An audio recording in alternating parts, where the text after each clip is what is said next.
సంక్షేమ కార్పొరేషన్కి చైర్మన్గా నియమితులైన జనసేన నాయకులు శ్రీ చిలకలపూడి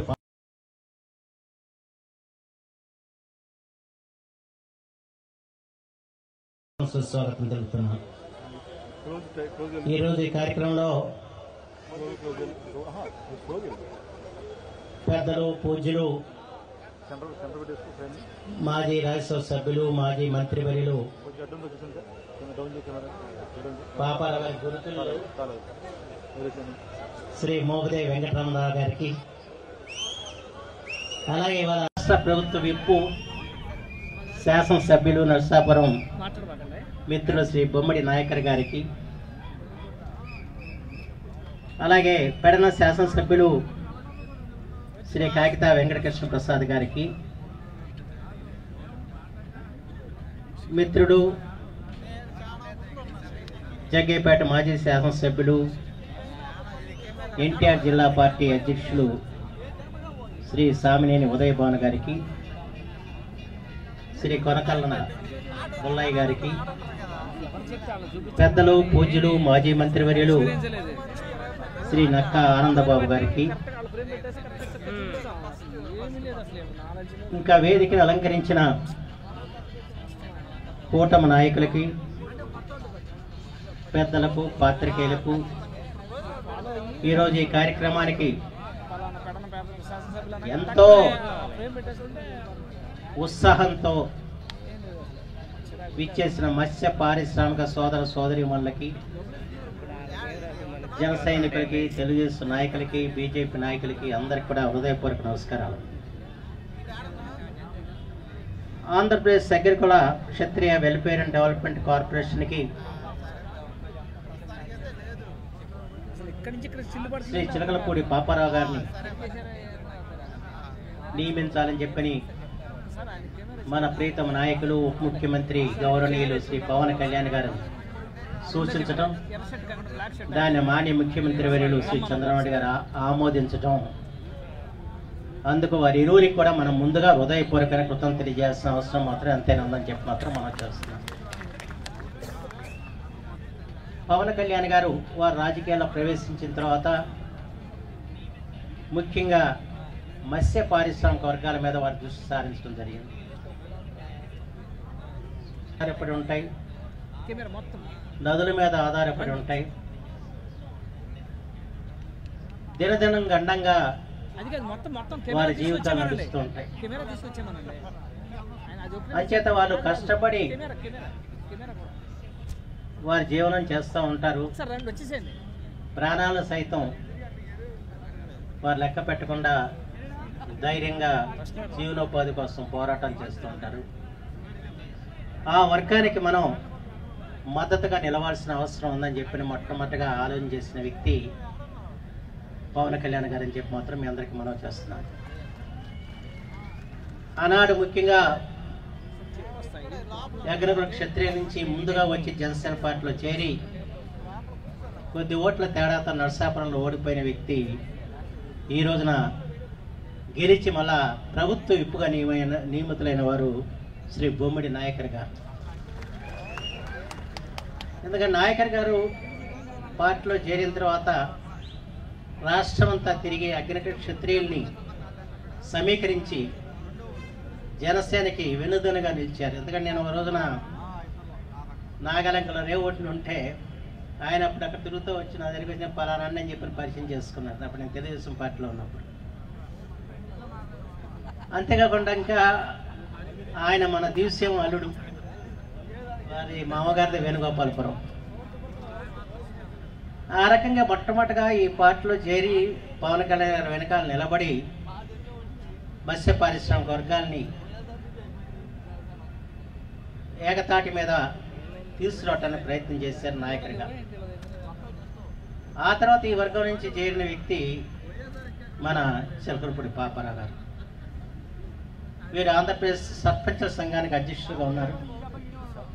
లంకేవేణి దెబ్బ సర్పంచ్గా వారు ఆనాడు మోగదేవి వెంకటరమణారావు ఆశీస్సులతో ఆయన రాజకీయాల్లో ప్రవేశించి ఆ తర్వాత వైఎస్ఆర్ పార్టీలో మొట్టమొదటిగా అక్కడ విధానాలతో విభేదించి ప్రత్యేకించి స్థానిక సంస్థలు నిర్వీర్యం చేస్తుంది ఆ ప్రభుత్వం అని చెప్పి బయటకు వచ్చిన మొట్టమొదటి వ్యక్తి పాపారావు గారు.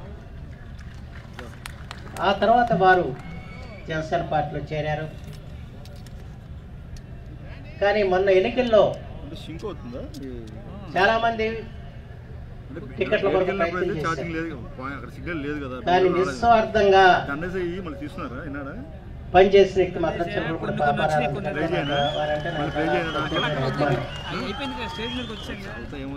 కొంతమంది అయితే అయిపు లేకుండా పోయారు, ఎక్కడ కనబడకుండా పోయిన పరిస్థితులు ఉన్నాయి.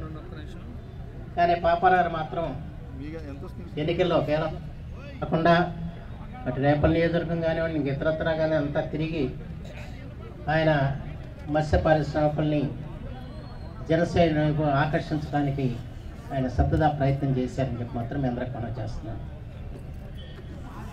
ఎందుకంటే వాళ్ళ సుదీర్ఘమైన తీర ప్రాంతం శ్రీకాకుళం నుంచి తడ వరకు కూడా మన ఆంధ్రప్రదేశ్లో కోస్తా ప్రాంతంలో ఉన్న తీర ప్రాంతం, ఆ తీర ప్రాంత అభివృద్ధి ద్వారానే దేశాభివృద్ధి, రాష్ట్రాభివృద్ధి అన్న విషయం మనం గుర్తించాలి. ప్రత్యేకించి ముఖ్యమంత్రి చంద్రబాబు నాయుడు గారు కూడా అటు మత్స్య పారిశ్రామికకి అండదండగా ఉంటాం కాకుండా ఆ రోజున ఆక్వా కల్చర్ను కూడా వారు పెద్ద ఎత్తున ప్రోత్సహించే సంగతి మనకు తెలిసిన విషయం.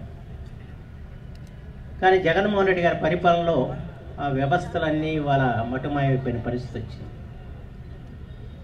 ఏ మత్స్య పారిశ్రామిక ఒక లోన్ వచ్చిన పరిస్థితి లేదు. వాళ్ళకి ఆ రోజున మనం సబ్సిడీ మీద బోట్లు ఇచ్చేవాళ్ళం, వలలు ఇచ్చేవాళ్ళం, అలాగే ద్విచక్ర వాహనాలు, అలాగే ఇతరత్ర వాహనాలన్నీ కూడా ఇచ్చాం వాళ్ళకి కావాల్సినవి. అలాగే రేడియేటర్స్ ఇచ్చేవాళ్ళం, చాలా ఇచ్చేవాళ్ళం. అప్పుడు 5 సంవత్సరాలుగా ఇవి కూడా ఉన్న పరిస్థితి లేదు. అలాగే ఆక్వాకల్చర్కి పూర్తిగా అస్వస్థమైన పరిస్థితి వచ్చింది. ఈ పరిస్థితులను మళ్ళా చక్కదిద్ది ఇవాళ అగ్నికుల క్షత్రియులకి సంక్షేమాలని అందించే బాధ్యత వాళ్ళ పాపారావు గారు భుజస్కంధాల మీద పెట్టడం ఆనందదాయక విషయం అని చెప్పి మాత్రం మనం చేస్తున్నాం.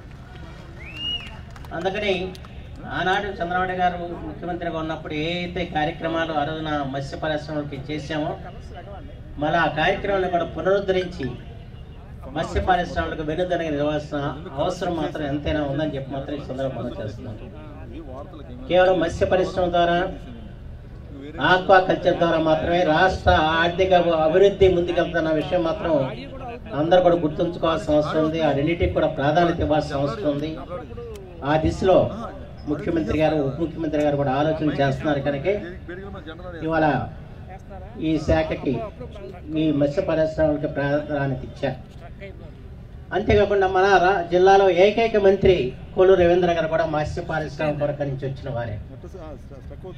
అంచేతే వాళ్ళ మత్స్య పారిశ్రామికలను ముందుకు తీసుకెళ్లాలని చెప్పిన ఆలోచనలే కూటమి ప్రభుత్వం ఉందన్న విషయం మాత్రం ఇక్కడ ఉన్న మత్స్య పారిశ్రామిక సోదరి వాళ్ళందరూ కూడా గమనించాలని చెప్పి మాత్రం ఈ సందర్భంగా కోరుతున్నాను. ఆ రకంగా ఇవాళ మత్స్య పారిశ్రామికలకి భవిష్యత్తులో అన్ని విధాలా కూడా అండగా కూటమి ప్రభుత్వం ఉంటుంది, దాంట్లో ఎటువంటి సందేహం లేదని చెప్పి మాత్రం మీ అందరికీ నేను మరోసారి మనం చేసుకుంటూ, అందులో మన అవనిగడ్డ నియోజకవర్గంలో మత్స్య పారిశ్రామికలకి అనేక కార్యక్రమాలు మనం చేపట్టాల్సిన అవసరం కూడా ఉంది. ఎందుకంటే గత 5 సంవత్సరాలుగా అన్నీ వెనకబడిపోయిన పరిస్థితి వచ్చింది. కనీసం షోర్ బేస్డ్ ఫెసిలిటీస్ నాగాలెక్కలో మీ అందరూ చూస్తూ ఉంటారు ఎలా ఆపేసారు అన్నది. ఇవన్నీ కూడా ఇవాళ మనం ముందుకు తీసుకురావాల్సిన అవసరం ఉంది. అలాగే మన పార్లమెంట్ సభ్యులు బాలశౌరి గారు కూడా ఈ మత్స్య పరిశ్రమల అభివృద్ధి గురించి ఆయన కూడా ఎక్కువ ఆలోచన చేస్తూ, ఇతర దేశాలలాగా వారు ఏ విధంగా అన్ని సదుపాయాలతో అధునాతనమైన యంత్ర పరికరాలతో కూడిన పడవల్ని వారు ఎలా ఉపయోగిస్తున్నారో అవి మన ప్రాంతంలో కూడా ఉండాలని చెప్పి ఆయన కూడా ఆలోచన చేసి దానికి కూడా మంజూరు తీసుకురావడం జరిగింది. అలాగే షోర్ బేస్డ్ ఫెసిలిటీస్ని కూడా పెంచే కార్యక్రమం చేస్తున్నాం. ఆ రకంగా అభివృద్ధి విషయంలో మాత్రం ఎటువంటి వెనుకంజ వేసే ప్రసక్తే లేదని చెప్పి మాత్రం మీ అందరికి మనం చేస్తున్నాను. అందులో తరచు మనకి తుఫాన్లు వచ్చే ప్రాంతం అది. తుఫాను వస్తే నష్టపోయేది ముందుగా మత్స్య పరిశ్రమలు. 1977 నవంబర్ 19 సంభవించిన ఉప్పిరిలో దాదాపు 10,000 మంది చనిపోతే దాంతో అత్యధిక సంఖ్యాకులు 190 మంది మత్స్య పరిశ్రమలు అన్న విషయం మనందరూ తెలిసిన విషయం. ఆ రోజున ఊలు తుడిచిపెట్టుకుపోయాయి. అలాంటి పరిస్థితుల్లో ఇవాళ ఏ విపత్తు వచ్చినా కూడా నష్టపోతున్న మత్స్య పరిశ్రమలకు ప్రత్యేకమైన ప్రాధాన్యత ఇవ్వాల్సిన బాధ్యత ఈ నియోజకవర్గ ప్రజాప్రతినిధి మీదగా నా మీద ఉందన్న విషయం కూడా నేను విస్మరించనని చెప్పి మాత్రం మీ అందరికీ నేను మనం చేస్తాను. నేను కోరేది ఒకటే, మత్స్య పారిశ్రామికులు గతంలో ఎక్కడ కూడా పోలీస్ స్టేషన్ అడుగు పెట్టే గ్రామం అంతా కూడా ఇవాళ పరిస్థితి పోయింది. దయచేసి ఇక్కడ ఉన్న మత్స్య పరిశ్రమలందరికీ మనం చేసేది వాళ్ళ పూర్వ పద్ధతిలో సమస్యల్ని గ్రామంలోనే పరిష్కారం చేసుకుని ఏ కేసు కూడా ఏ మత్స్య పరిశ్రమ గ్రామం నుంచి కూడా పోలీస్ స్టేషన్ రాకుండా చూడాల్సిన బాధ్యత మాత్రం ఇక్కడ ఉన్న నాయకుల మీద ఉందని చెప్పి మాత్రం మీ అందరికి మనం చేస్తాం. ప్రత్యేకించి మీ సంఘ కట్టుబాట్లని గౌరవించే వ్యక్తులే కాకుండా అలాంటి సంఘాలు మీరు ఏర్పరచుకుంటే మీకు పూర్తిగా వెన్నుదన్నుగా ఉంటా అని చెప్పడే మనం చేస్తున్నాం. గతంలో చాలా గ్రామాల్లో మద్యపానాన్ని నిషేధించిన పరిస్థితులు తెలుసు. ఆ రకంగా అనేక కార్యక్రమాలు నా చిన్నప్పటి నుంచి నేను చూస్తూ వచ్చా. ఎంత కట్టడితో ఉండేదో తెలియదు. ఆ కట్టడి వాళ్ళ సడలిపోయింది. అంచేతే వాళ్ళ పెద్దల్ని ఆదర్శంగా తీసుకుని వాళ్ళని ముందు పెట్టుకుని మీ సమస్యలు మీరే పరిష్కారం చేయండి కానివ్వండి, దయచేసి పోలీస్ స్టేషన్కి మాత్రం ఎక్కమాకండి అని చెప్పి మాత్రం మీ అందరికీ నేను హృదయపూర్వకంగా మనం చేస్తున్నాను.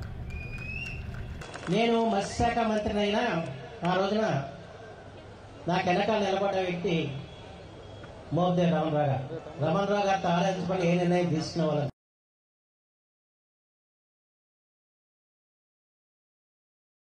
రమణరావు గారికి మీరే పరిష్కారం చేయండి అని చెప్పేవాడిని. వలకట్ల సమస్యలు కొన్ని గ్రామాల మధ్య సమస్యలు వచ్చినప్పుడు ఆయన చెప్తే ఆయన కూర్చోబెట్టి వాటిని సర్దుబాటు చేసేవాడు. కానీ గత 5 సంవత్సరాలుగా ఆ పరిస్థితి లేకుండా పోయింది. అంచేత మీ అందరికీ కూడా మనం చేసేదంటే మళ్ళా కట్టుబాట్లు మనం పెట్టుకోవాలి. తప్పనిసరిగా మన సంఘాలను పరిశీలన చేసుకోవాలి. ఇవాళ మత్స్య పరిశ్రమలో ఇవాళ రాష్ట్ర స్థాయి నాయకులు ఉన్నారు. మన జిల్లాల మంత్రి రవీంద్ర గారు ఉన్నారు. మత్స్య పరిశ్రమకు పెద్దగా మోపిదేవి వెంకటరమణరావు గారు ఉన్నారు. ఇవాళ నాయకర్ గారు ఉన్నారు విప్పుగా. ఇప్పుడు పాపాల గారు వచ్చారు. వీరందరినీ మీరు ఆదర్శంగా తీసుకుని వీళ్ళని మీ ప్రత్యేకంగా భావించి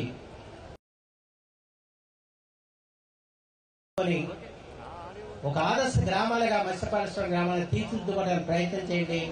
ఇప్పుడు కూడా నేను వెన్నంటూ ఉంటానని చెప్పి మాత్రం ఈ సందర్భంలో నేను మనం చేసుకుంటూ, ఇప్పటికే చాలా కాలాతీతమైంది. ఎక్కువ ఉపన్యాసాలు జరగడం కూడా మంచి కొత్త కాదు. ఎందుకంటే మత్స్య పరిశ్రమలో జరుగుతున్న విషయాల మీద నాయకులందరూ ఉన్నారు, వారు మాట్లాడతారు. ముందుగా చాలా దూరం నుంచి వచ్చారు, చాలా ముందుగా వచ్చారు.